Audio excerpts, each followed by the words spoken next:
Okay, I will call the Tuesday, January 25th, 2022 meeting of the Monona Park and Recreation Board to order.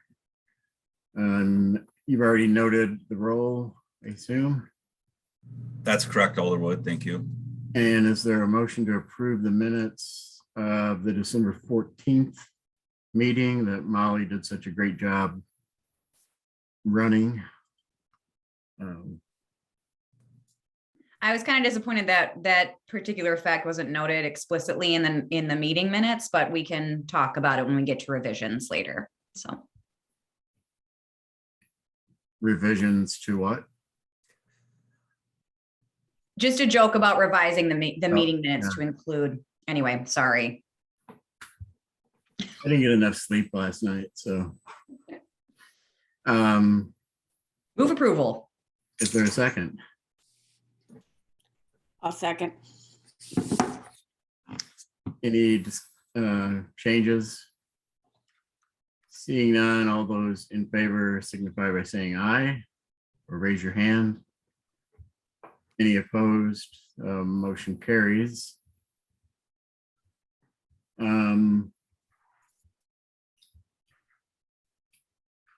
According to the chat box, Ken Walls is just here to listen to a discussion that we're going to have later on the microforest project. We don't have any other appearances, do we, Jake? I don't have anyone in the queue, no. All right.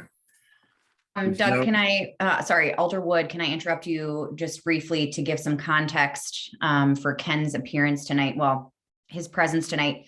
At our last sustainability committee meeting, there seems to be a desire from the committee to just learn more about the urban forestry grant and, collaborate in some capacity on tree planting and maintenance and removal. And I know we've kind of talked about this before, but I think that new members of the committee are kind of wanting to make some inroads with parks about their process. So just to give you some context.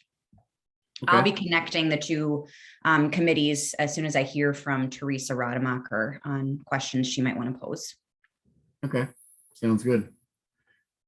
So there's no unfinished business. New business 5A is public input session number 1 on the 2021 to 2025 Parks and Open Space Plan. And Jake, I had emailed you earlier today, just if you could just run through a little bit of what the outreach has been or how we publicize the public input sessions. Sure. Our city website was updated I think 2 weeks ago on the main page that we would be doing public input for this meeting. The last 2 of our weekly email blasts, Monona Messengers, had information about the public input meeting. I am saying that we were going to have 2 public input hearings this month on February 8th. And this next week, and my apologies, I've been working from home. We've had a long month in the Anderson household, so I haven't been able to commit as much as I'd like to. I'll be scheduling some lunch hour, lunch and learn opportunities in the next 2 weeks as well for people, and we'll blast that to the Herald Independent, try to get a few more people interested in it. I also need to come up with just an executive summary. I don't expect our community to read through 150 pages of this plan, and I think sometimes that's what makes it challenging for people to comment. So I'll come up with an executive summary which just kind of highlights the major things that we're looking at in this plan. Yeah, okay. Did you send out use your Park and Rec email list at all? Yeah, I don't know. Yes, and I don't know if it made it in the Monona News, the last one, or not. I thought there might have been something at the bottom, but I'll have to double check. Maybe not. Okay. I mean, I would say for the survey, we got 541 responses, which is, out of 8,000, 90% or more were Monona residents. So that to me is a really high response rate. Anyway, correct. Yeah. Yeah. Now, without lieu of having public input here, do you want to have the committee kind of talk about this draft or no? Yeah, I think if people have comments, I could start. Just one thing I had noticed looking through that public input or the public survey responses was for numerous questions, the answers people gave supported more pedestrian bicycle facilities, either saying like connecting the parks or trails or whatever. And I know that did carry through to the draft plan, that pedestrian and bike improvements related to the parks are one of the top 5, I think, priorities. So I was glad to see that. Anybody else have comments? We looked at this like what, last fall? Yeah. Yep. And I think at least some of us sent you email comments, as I recall. Right. And I met with Blake and looked at through some of the comments and try to clean up and be more, not necessarily as so like park specific or specific items within parks, but more general ideas of what we want to do. As we look at this plan and how it's tied to the capital budget, we're really looking at, in I guess my opinion, we've got 2 or 3 main goals. One is to develop a master plan and go through the engineering and construction project at Maywood Park as part of the stormwater utility project that's scheduled in 2025. The other would be completing a comprehensive master plan at Winnequa Park by the end of 2025, and in conjunction with the design and construction of a public safety building.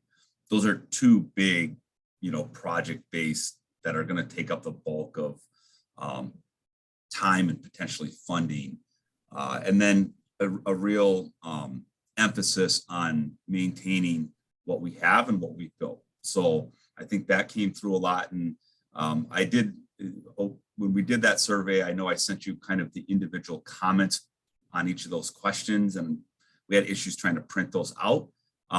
Some of them were helpful, some of them were hurtful when people put in actual comments.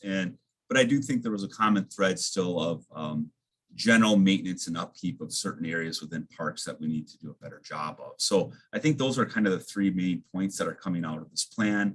We've done a great job of building, taking care of a lot of issues over the last decade, faulty playgrounds, poor, restroom facilities. And now we have these and we want to see them, maintained to a level like when they were new. And we have these kind of priority projects. So that would be kind of like part of what the executive summary would read like as far as the goals of the plan would be our welcoming community. But then it's kind of like what's going to happen in parks in the next 5 years. These are kind of the main bullet points. Right. Okay. I mean, I think it's always tough to get a lot of public input on big plan documents like this, sort of like the city comprehensive plan. It's so big, and it's not, especially with the comprehensive plan, there's not a lot of specifics, and so it's, I don't know. Okay, so if people do have comments, send those along to Jake, and we're going to do the second one at the next meeting in February.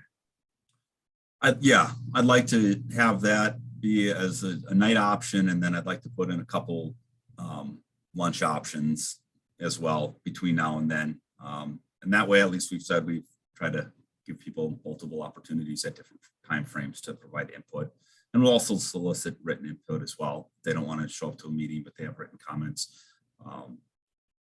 And if we don't, then I guess that's how, we refer to the citizen survey that we've already sent out, and those will be included in the plan. Yeah. Okay. Yeah, Molly. I wrote up a list of, it's mostly like editorial stuff as far as formatting and typos. And I'm wondering if you would prefer that like in list format, or if we would have a way to collaboratively edit the text together as, like leadership or the committee, so that it's not as confusing, or if I should write the edits down on a hard copy. I mean, do you have a preference about what kind of corrections or input you're hoping to specifically solicit?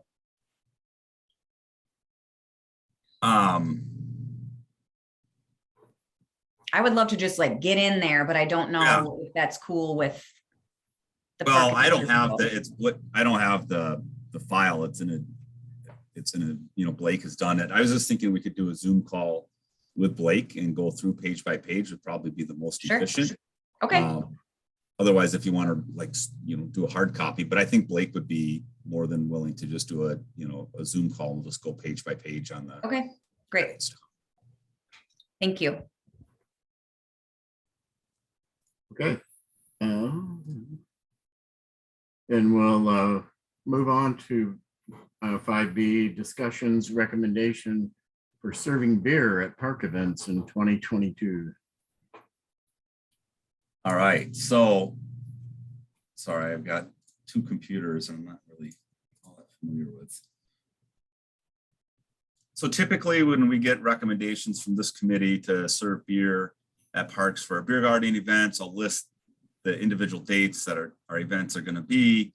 And that's what I go to city council with. The state statute does not specify that you have to have individual dates, just says you have to have approval from your governing body. We ran into a couple situations this year where we had rainouts, cancellations, rescheduled, and hey, we'd like to add one more because the weather's been great and people seem to enjoy this. And so I attached kind of our dates that we're looking at. We're looking at expanding this year to include beer gardens at Grand Crossing Park. So we'd alternate between Grand Crossing and Schluter so we just kind of have Thursday nights be our beer garden nights. And activate Grand Crossing now that construction is done in the current two. B, from a staffing perspective, being able to kind of have those weekly hours available will give us an opportunity to retain LTE staff to be able to work at these events. And then we have some additional events that we would be considering. The Friends of the Senior Center had asked us if we would sell beer for the National Night Out and perhaps the other concerts. We've had discussions with Friends of San Damiano over partnership fundraising opportunities that might include the selling of beer, potentially up at San Damiano or at other locations. And so I guess I'm recommending that we get an up to, and I think I included 35 events in your packet for a recommendation, and those dates would be released monthly as we get into the season. Because as you see in the list, we're pretty well into our planning for summer, but we're not quite done yet with what we'd like to do. Yeah, we've kind of done a similar thing for at the License Review Committee. The Breakwater likes to have a lot of theirs are not for selling alcohol, but for having live sound, and they just sort of take out, or they have up to now taken out, for like 4 days every week, most of this for the summer, knowing that they may not actually have somebody there to perform all those dates, but they, in their case, they still pull the permit, which is at least it has been like $10. So anyway, this is my point is sort of a similar approach that we would approve it up to 35 events and I guess reference that calendar, but I'm gonna still give you the leeway to modify it. Anybody else have any thoughts? I would just echo those sentiments. I know that you've been in touch with the Friends of the Monona Senior Center about, participating in the concerts, and those are often very unpredictable as far as what weather is going to be like. And so I like the idea of having some leeway for different events, but also if things are rescheduled. And things like that. And I think this is an awesome service / feature that the Parks Department provides. And I think it would be great to, expand our repertoire and publicize it a little bit more across parks and events. So I support this. Anybody else?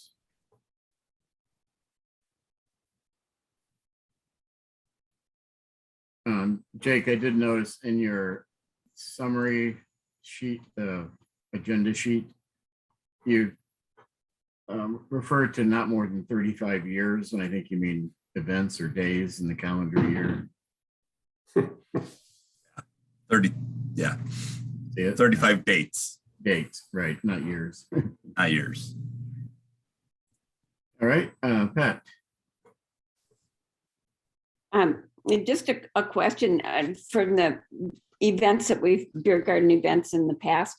Are you making any money? Yes.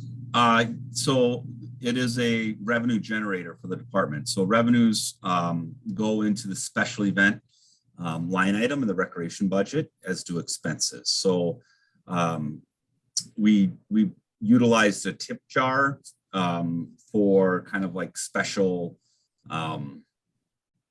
projects. So like this last year was for the ADA accessible kayak rack or launch at Schluter, and we still have a ways to go on that.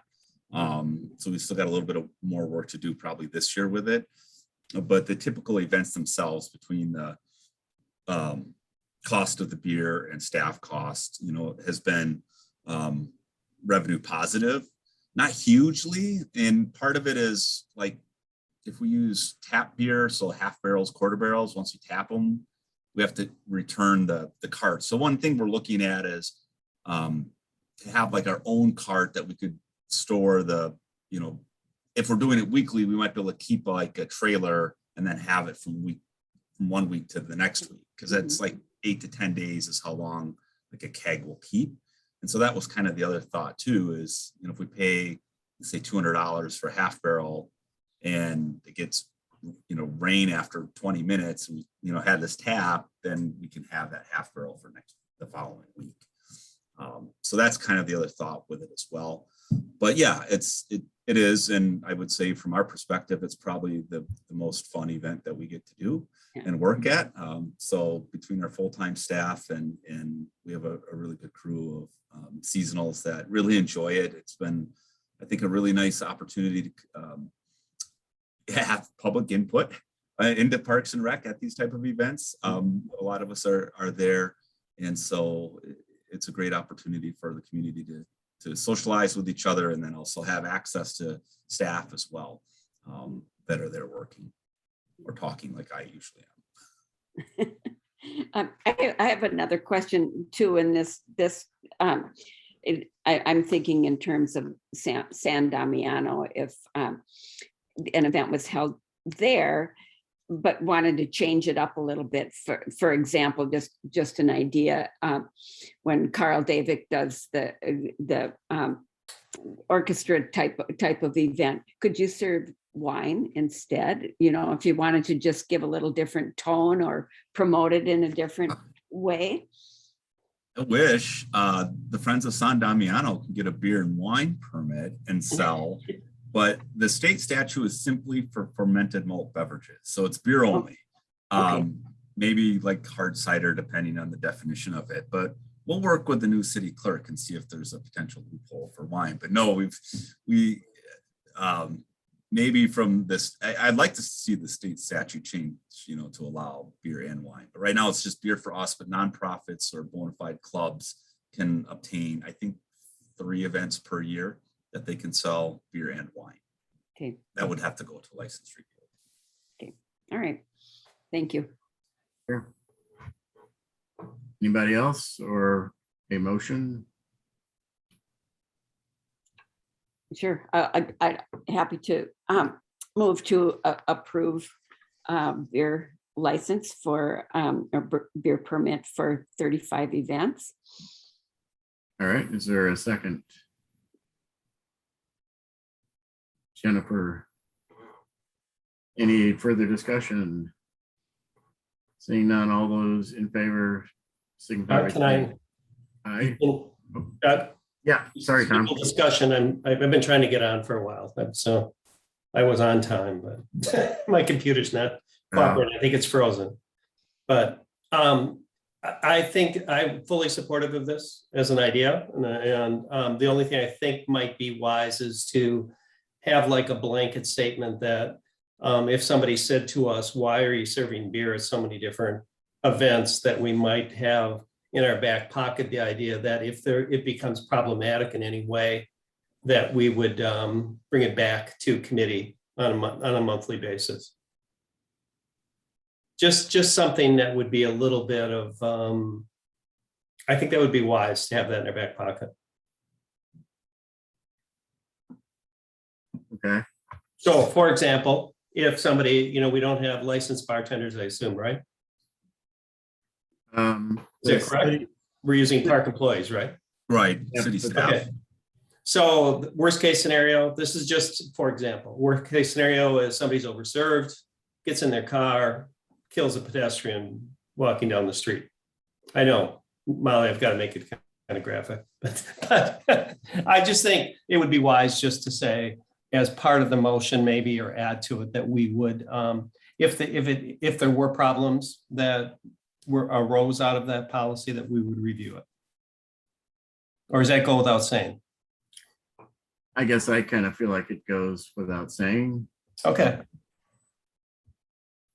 that if there were, there were things happening that involved the police having to come, some, things like that, then I think for sure we would, want to at least get a report on it. I mean, when you serve alcohol to a whole bunch of people, it's not always going to go 100% smooth.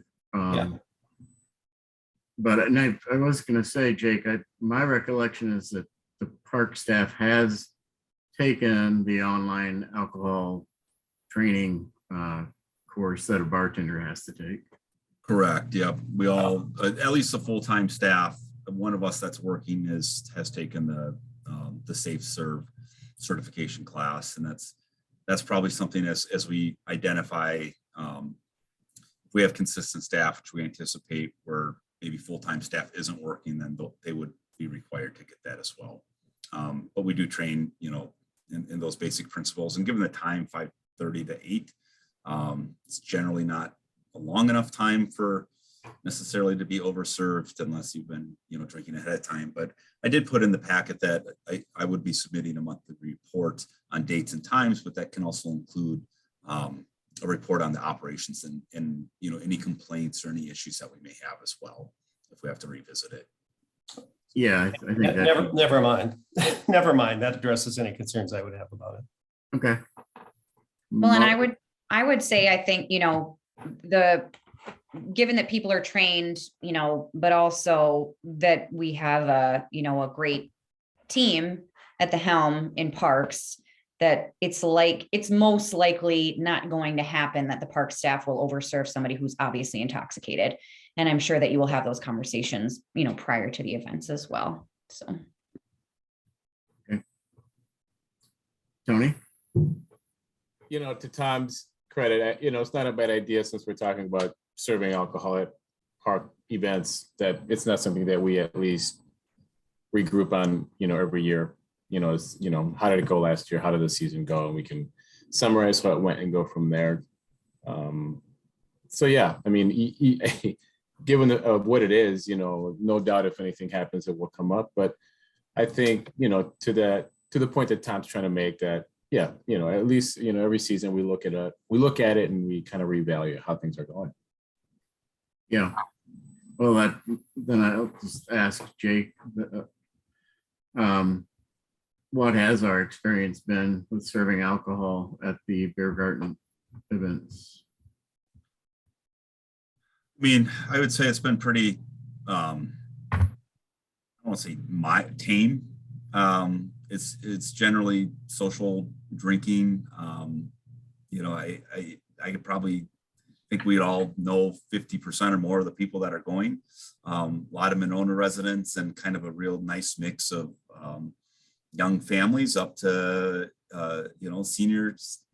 And so maybe 2 or 3 beers, per person over 3 hours. So that, I guess I really haven't seen an issue from the times that I've been there with someone being, overserved.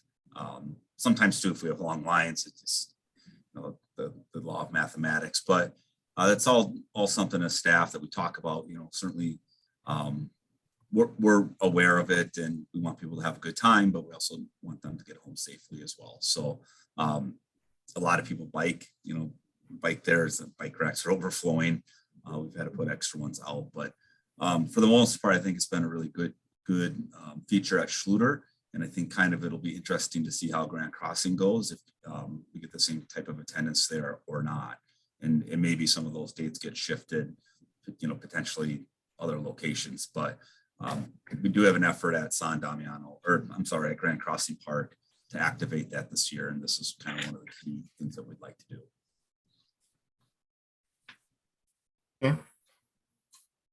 Then if there's no other discussion, all those in favor of the motion signify by saying aye. Aye. Again. Aye. Any opposed? Motion carries.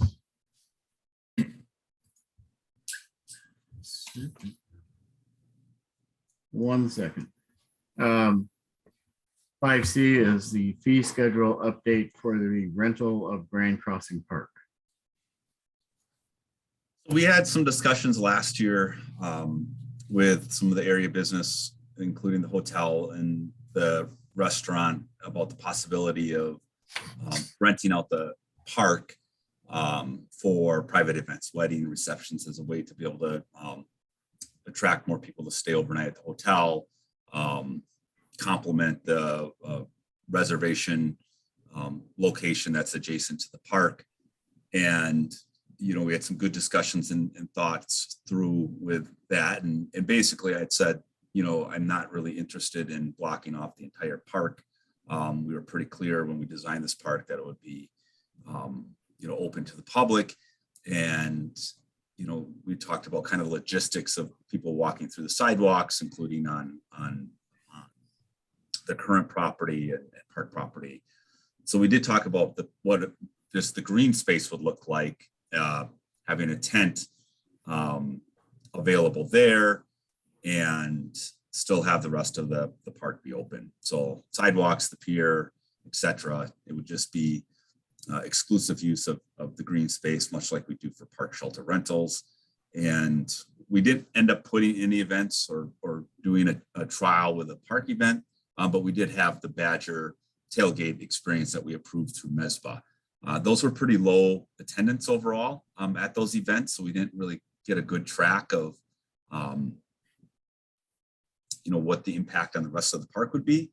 And I guess I would say for the most part, the daytime hours, the Grand Crossing Park so far in the summertime has been very transient in nature, meaning a lot of people walk through the park, might be part of a walking route that they do.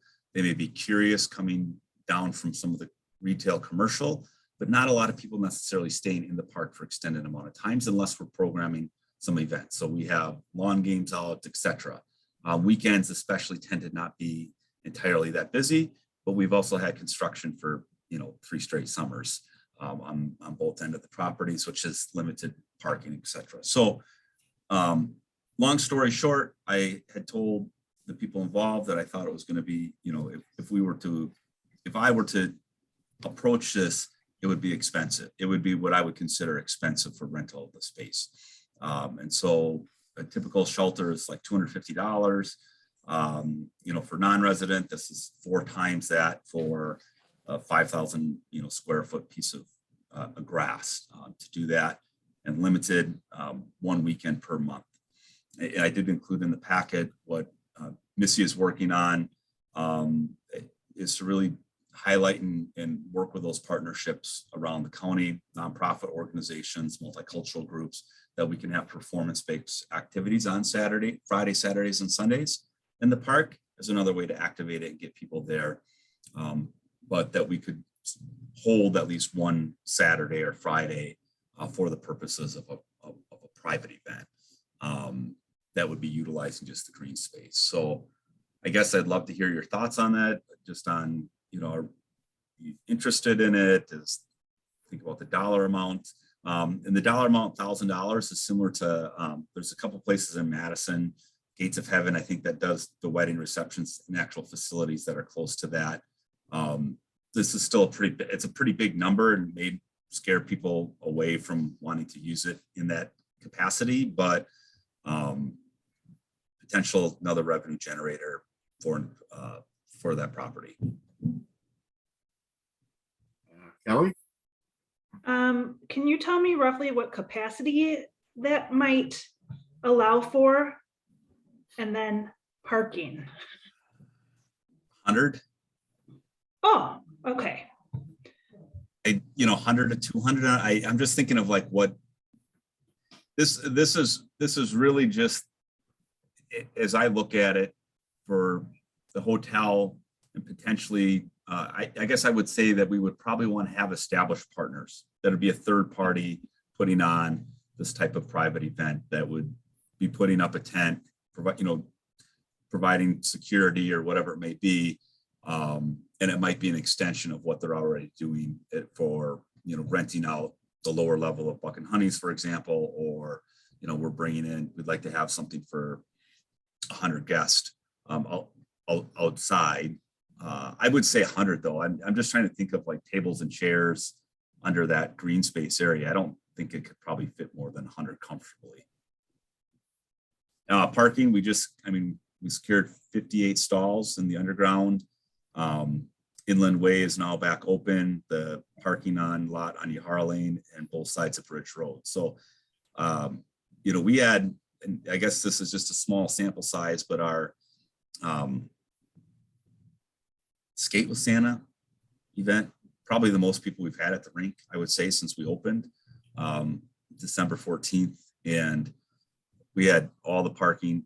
There was still parking available, and there was well over 200 people there. So I'm not as concerned now, I guess, now that everything's finished and we have some underground, probably still going to be busy, but it's not necessarily something would be promoting as like an active, hey, rent this out, and we're going to walk you through 14 different steps of how to make it happen, but really to kind of support the local, businesses that are already there in place. Is MESBA interested in doing the Badger tailgate events again? I'm meeting with Devin next week. I don't think he was after the last one, but we're meeting next week to talk about our partnerships for the year. Okay. It's obviously trying to start something new like that in the middle of the pandemic is, it's hard to know. If it didn't meet expectations, it's hard to know what the reason was, really. So, Kelly. Then, is it going to be a third-party tent company? Oh. Can you hear me? Yes. Okay. Okay. Yeah, I was thinking it would be the rental fee is $1,000 and temporary structure, amplified sound, those would get added on just like a normal, shelter reservation. Okay.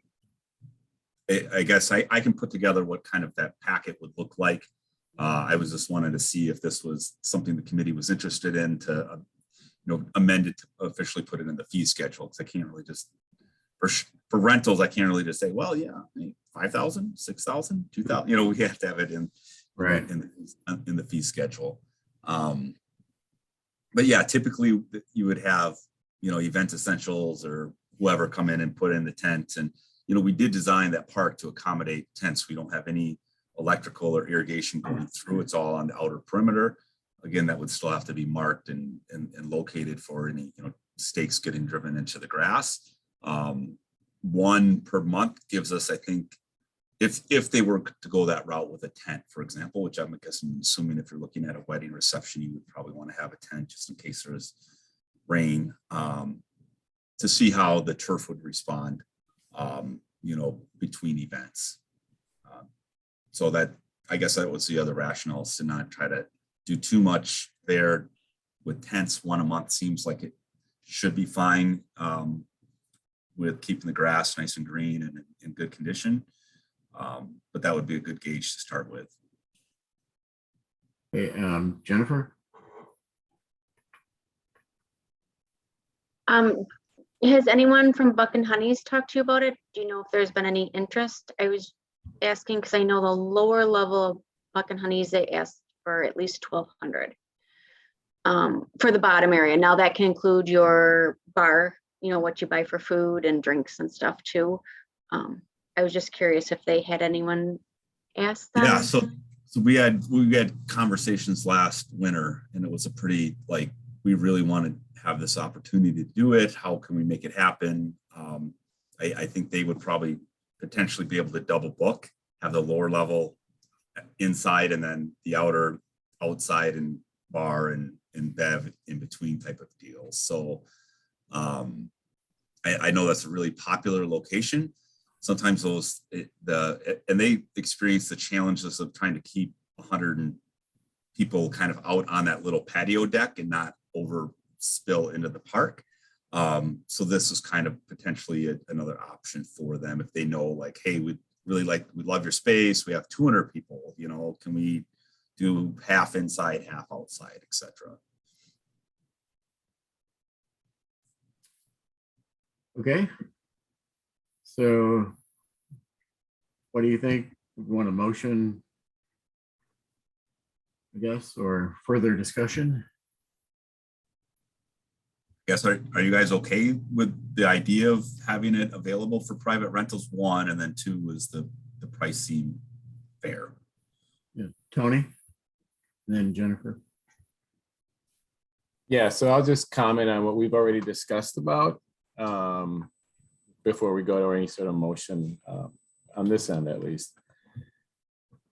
To kind of piggyback on Jennifer's comment, you know, for a 5,000 square foot space, you know, when you look at a fee schedule, just think about the comps. And, you know, I'm thinking it might be worth more than that, you know. So, you know, like hearing that Buck and Honey's right there in that enclosed indoor space is 1,200, you know, it just seems fair to explore the pricing on that maybe a little bit more. I think for what we're offering, you know, $1,000 to rent the space for a wedding in that sweet location is nothing, you know, for the client that's looking for that experience.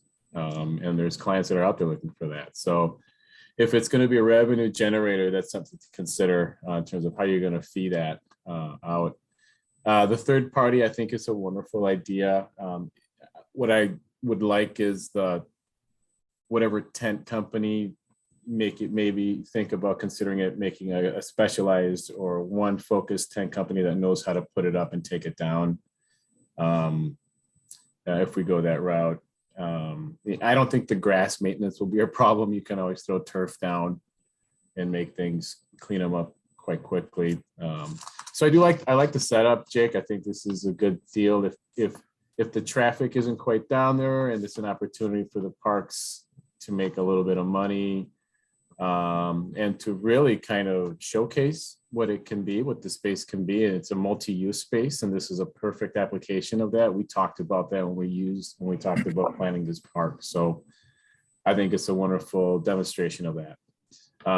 But, you know, a big concern of mine is like the security, if there's alcohol being served. And that's one thing that I would, you know, throw caution at, and just making sure that the liability is taken care of with that space, being a public-private interaction, which I really, really like. So just making sure that things are well-staffed in that security area. That's it. Thanks.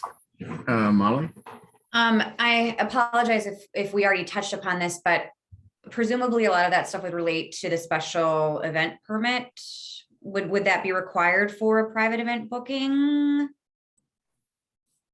I think it would follow more of like our park shelter rental policies. But if this committee is supportive of the notion, what I can do is bring this item back with kind of a set of expectation rules. I mean, internally we had talked about, okay, what does this look like? And, you know, the only interest I have from it is if we can make revenue out of it and it's not a lot of staff time intensive, meaning, if you're gonna serve alcohol, music till 10 per park ordinance, if you're gonna have this amount of people, you're gonna have, security, everything has to be cleaned up and put out, trash taken out by Sunday morning type of deal, because we still are, have events, exercise classes, programs, etc., that the park's got to get put back, and how they use it. So ideally, if we can try it this year, that's why I'd like to at least give it a try. If it fails miserably, or it's like we get too many complaints from the neighbors because of music, because of, people being overserved, whatever it may be, and we just find it's not worth the hassle, then we cut it. But if it's something that can highlight the park and can kind of expand on the activity at different hours, I mean, I do think it's a valuable amenity for people to have. I do have, potential concerns over misuse. I mean, everyone knows what can happen at wedding receptions or parties, etc. But again, if we can provide that service there to make some revenue off of it. And part of it is we're open at Below Deck. We have the concession stand open. If it's another way to drive sales during the summer months, that's another bonus. I think it sounds great. I like the idea of using this too as a model potentially for other parks. Like, you mentioned San Damiano earlier, and I think that would be really exciting to explore. So I would, pending discussion, it seems like there's a request or a desire to see more of these sort of structures or rules outlined. So I think probably either like a conditional motion to approve, pending review of that by the committee, or, we could shelve it for further discussion once we've had a chance to review some of those potential, rules or regiments that you recommend to be put in place for this. Yeah, I guess procedurally it would make more sense to me to just table this, and then Jake can come back with the structure, the guidelines and whatnot. I mean, it seems like there's enough. We haven't heard from everybody and we don't necessarily need to, but it seems like there's, support for going forward with it. I am interested in Tony's question of whether $1,000 is too low, but I have no idea. So I think Jennifer had a comment also. I feel like I stopped on you, Jennifer, so I want to make sure you get a chance to comment. Oh, no, it's okay. Did we say we were going to limit how many of these a month or I was every couple thinking, weeks?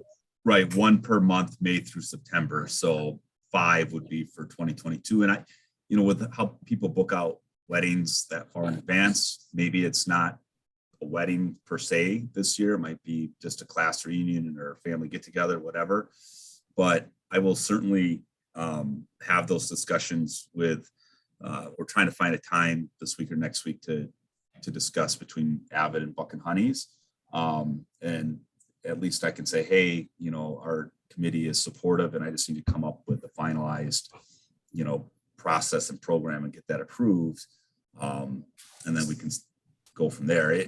Maybe it is. I mean, I think originally I was at closer to like 2,500, but we want to see it be used and try it out to see if it works, right? Like, we don't want to just put a crazy number and then everyone says, it's too much, and then they just end up filtering out from Buck and Honeys, and we could have had at least something out of it. So,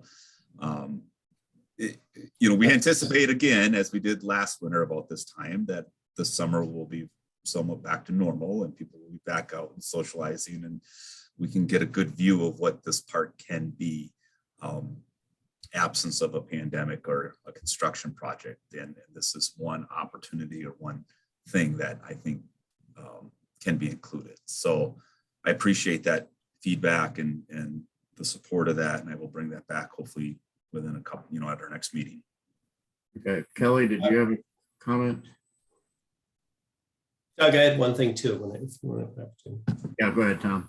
I agree. I think it's a good opportunity to do a pilot program, and it's unique, I think, and a little more complicated in what Jennifer brought up at the beginning, that we would be creating a partnership with somebody that would be providing most of the amenities I've been involved in paying for 3 weddings so far, and probably a couple of the rest of you have too. I think the $1,000, whatever, I think it's hard to come up with a price for what we're offering, because Buck and Honey's will get the food, they'll get the bartending, they'll have all of that plus the space. And I think we're offering a really nice space on the water without rain, or if you have a tent, maybe a little bit of rain. So I think the pilot part of it will be, Jake, maybe some more discussion between you and Buck and Honey's as to what would be a wedding package that might be good for people, and that people from Monona could get benefit, additional benefit from. I know in the last couple of years, we've spent quite a bit of time talking about the limited possibilities with the space we have now, the indoor space. And this is an opportunity to look at, can we create a partnership that would create goodwill with businesses in the area and offer people in Monona a pretty handsome place to have that. But I wouldn't get hung up on the price right now. I would get hung up on the what the partnership's going to look like. Okay. Anybody else? Jennifer? And I can do it. Oop. I can do it later too. That's what I was gonna get to, Tom, too, is if you rent both, then you're talking 2,200 at least. So if someone wants to do both, I don't know if there would be a package deal or for a resident, or you don't want to get too high, or if you just did the park, maybe a different fee. I don't know. That's also something to think about.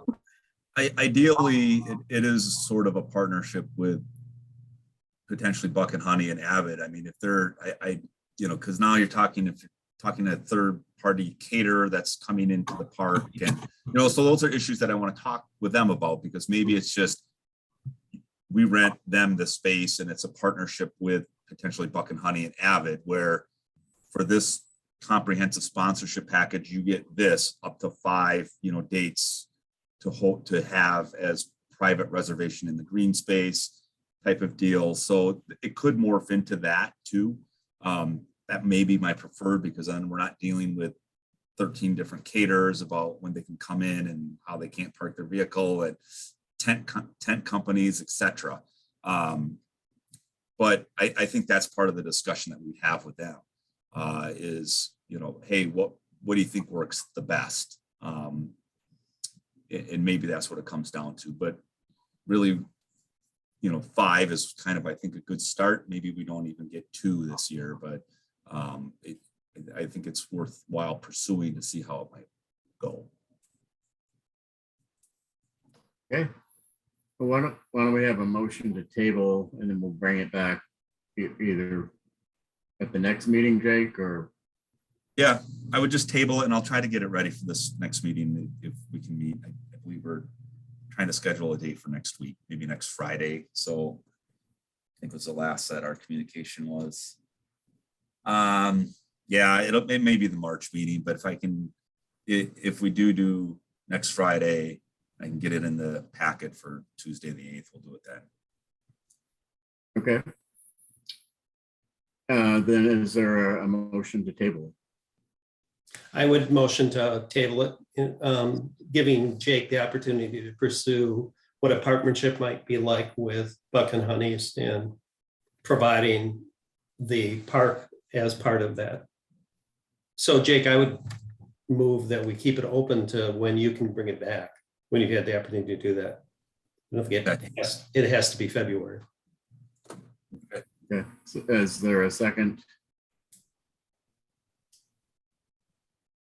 Somebody? Jennifer? Second. All those in favor of tabling, say aye, or raise your hand. Aye. Aye. Any opposed? Motion carries. And I think then we're on to the director's report and questions to staff from the committee. Jake, you're going to talk about the one at the park. Yeah. Yep. Thanks, Ken, for hanging out with us for the night. And so the microforest is the planting is going to be in the area that currently has the two kind of treetop ash trees that came down in Winco Park. So we applied for an urban forestry grant. That part of the grant application was threefold, as we got emerald ash borer that needed to be removed. We've got the central park, and we want to try this microforest planting and also build a solar kiln and repurpose the logs. Thought this, hey, this is a slam dunk application, got a lot of cool things that we're doing within it. Didn't get the grant, but we committed in the fall to 48 trees. And so that is where last month we had the budget amendment recommended from this committee. Subsequently, it did get approved by council. So we're back to our 25,000 for tree replacement removals. So we have 45 trees coming this spring. We are advertising those as donor memorial trees as part of our bench tree program, and that we would be working with having one day or multiple days where residents and business can work with city staff to plant all these trees in Winco Park. The idea behind this microforest, there's been some studies in Europe that you densely pack or try to imitate what a real forest looks like in an urban environment. Trees grow faster, kind of the natural forest-like feeling happens quicker. So we're cheating a little bit because generally what they're talking about is planting saplings like 2 feet apart and having it, fenced off for an amount of time, and then the trees compete against each other, and that's what makes them help to grow faster. So we're still getting 1.5 to 2 inch caliper trees, and then we'd be spacing those out, kind of what we typically do with saplings in between them, kind of in the area that was flooded in 2018. So more by the island, Kelly's house, be sort of looking across the lagoon from Kelly's house there. We've taken 2 of the large ash trees down, which we believe will stump grind those and give us a good palette kind of working around the lagoon. We still have, there's 4 to 5 large ash on that corner going back towards the shelter that will have to come down at some point. And so we do have those available now for purchase online. I think we might have sold 1 or 2. We'll hit that up as we get closer to the spring, but in conjunction with the calendar of events, you saw the Earth Day. We just picked out I think Friday, the 20th is Earth Day, 27th is Arbor Day, and then we'd sandwich the Parks Pride Volunteer Day on the 21st. So within that week, we'd like to get those trees planted, work with different organizations, businesses to kind of put this as a test pilot program within Winco Park. And this is just kind of the process with the nurseries that we work with, is that we got to put an order in like September, October for kind of this spring planting when we get it. We've been pretty fortunate. I think the last couple of years, the nursery that we've worked with, we've had really good success with the trees that we've planted in the park system. So, when we talk about donor recognition trees, I can report too, just briefly, that we had one come in at the end of the fall here at Schluter Park. So we had some larger diameter bur oak trees, a very nice donation from a resident. And sometimes when we go through that process of identifying location, type of tree, and availability, and then the cost factor that may go into that, if it was $250 or whatever, we may have more time invested in discussions and trying to track down that specific type of tree and type of location. And so I think moving forward, what we're going to do is be working with nurseries, identifying, the locations, and then saying, hey, these are the trees that are available. This is the location. If you'd like to, donate and do that, that's great. Because we can run into problems of like, hey, we don't have that tree anymore, or that location doesn't work on our end because it's right next to utilities, or right where we're going to have construction or whatever it may be. So we're excited about it. I think it's going to make for a pretty busy spring on our end when we're looking at trying to plug 45 to 50 trees over a 2-day period. But I think if we can get enough people to help in organizations and promote it with sustainability committee, of course, I believe the e-cycle, and I was waiting, and I didn't put that in there, Molly. I don't know if we picked an e-cycle event day, is that fall? Is that on the 21st? We said in our last meeting, I'm sorry, I just need to check my calendar, that we are going to connect with, shoot, what's the company called? Sorry. Oh, yeah, the recycling company. I think the Saturday, the 23rd of April, if I'm not mistaken, because I think Friday is Earth Day. So we are going to connect at our last meeting, which was maybe 2 weeks ago. We said we were going to, Elisa was going to reach out to the company to book that Saturday date so that we could make sure that we would have, that in the calendar. So I would plan on that. That'd be perfect. Okay. Anything else to report, Jake? Yes, so January's been a busy month. Park shelter reservations, working on this is the last week that residents get priority scheduling. So if you have friends and family that are looking to book a shelter, book it this week. Graduation parties come by quick. February 1st, non-residents can book.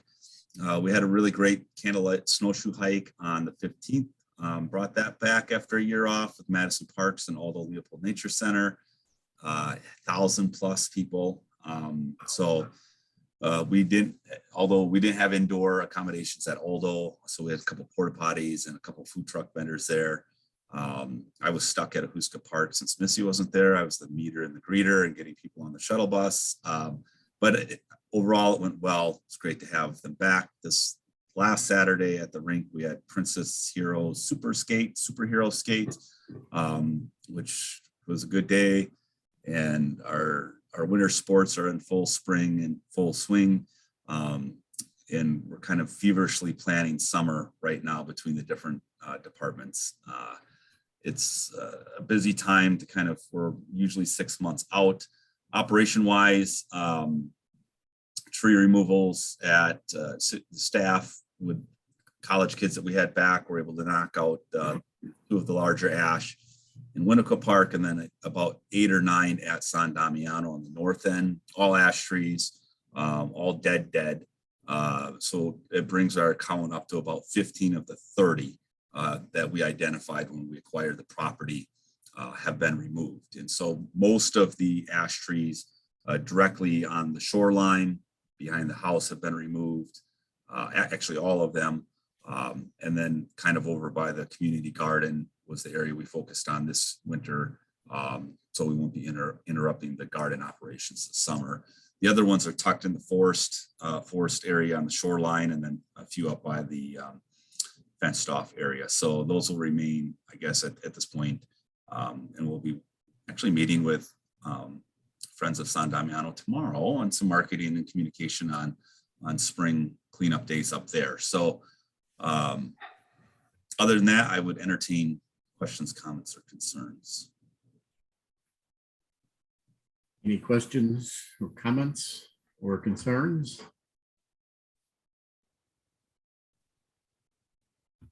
Okay. Was going to let everybody know, maybe you already do know, but Tom Evans is going to be leaving the committee. I think he's going to serve through the April meeting. Is that right, Tom? Yeah, that's what Mary asked me if I could do that. So she'd have a little more time to look, she and Jake, and I'm more than happy to do that. Yeah. Hopefully I'll have a face next week. So Yeah, please do. yeah, thank you. All right. Then is there a motion to adjourn? Oh, hold on, Alderwood. You guys can't go yet. Oh. I was gonna have Jessica Walsh do a Monona Bank River Rink report. She couldn't make it tonight at last minute scheduling conflicts. I don't want to say thank you, Tom, for your service to the park board. I'm glad that you're able to stay on until April. I would like to meet in person at some point sooner rather than late, whenever we feel comfortable doing that. And I guess it's a committee decision If we want to start meeting back in person again, I'm definitely open to it. And certainly before, spring with Tom, we want to get back together again. So I appreciate that, Tom. You've been really supportive of me personally and professionally, and provided a great voice to this committee. So there will be a lot of, I think, interest among the community of people to want to be on this committee. So if there's anyone else at the time, if there's like commitment, whatever the case is, we can have those discussions offline. I'm just going to share my screen quick on the money end of where we ended up, or where we think we're at in 2021 on the Monona Bank River Rink. So we've come to the accounting conclusion that we're just going to go from January 1st to December 31st of a calendar year to match up with the budget. So we do have basically kind of half a season of one ice skating and then the beginning of the other. So we're just going to go January through December. We're still, the logistics are when we take the money in our system and when it gets put in the actual city accounting system, there's some delay and drag. It doesn't always match up with what our finance director might present, but this is from our system, January 1st to December 31st, 2021. Total down here in the yellow, 89,000, almost 90,000 in revenue. And so we had budgeted 92,000 in revenue for 2021. That was with the intent that we would be kind of back to normal. So overall, that's a pretty close targeted revenue number. The expenses were 94,750, and we have, I think, 97,000 budgeted in expenses for the river rink. So overall, if just a couple items to highlight, last year we weren't selling concessions at the rink. It was kind of all outdoor, pre-approved. Skate lessons, you can see, has been a huge chunk of revenue and participation on the overall. The intro to skating, intro to hockey, they're full. So we can do 3 sessions from December, January, February, basically each month, four classes in a session. Those are all full with waiting lists. So that idea of having guaranteed ice time.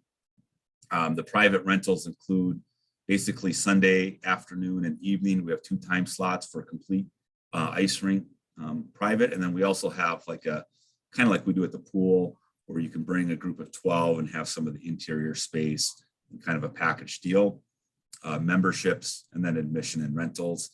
And very similar to the pool.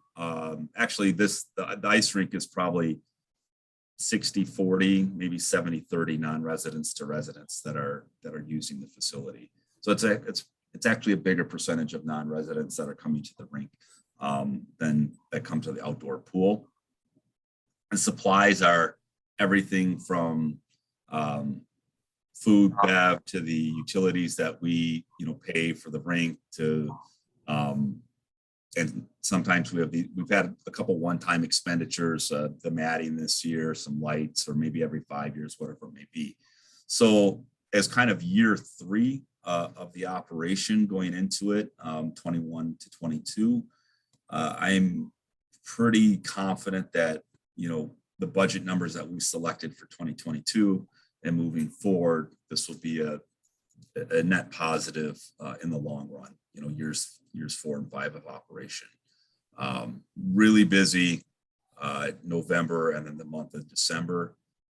We still are working on how we are engaging other groups to be coming during the day, over the lunch hour, etc.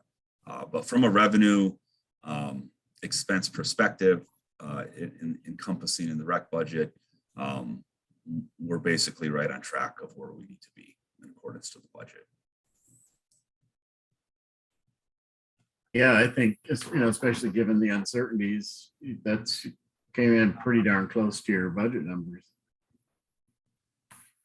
Yeah, this is a business operation in all essence, a retail operation. It's not necessarily cheap or inexpensive, but we had people at our Skate with Santa. We had people from Deerfield, Milton, Wanakee. People are coming from all over the area to visit. So I do think, again, with all the things that we do in Minoan and our park system, the opportunity to showcase what we have and welcome people into our community.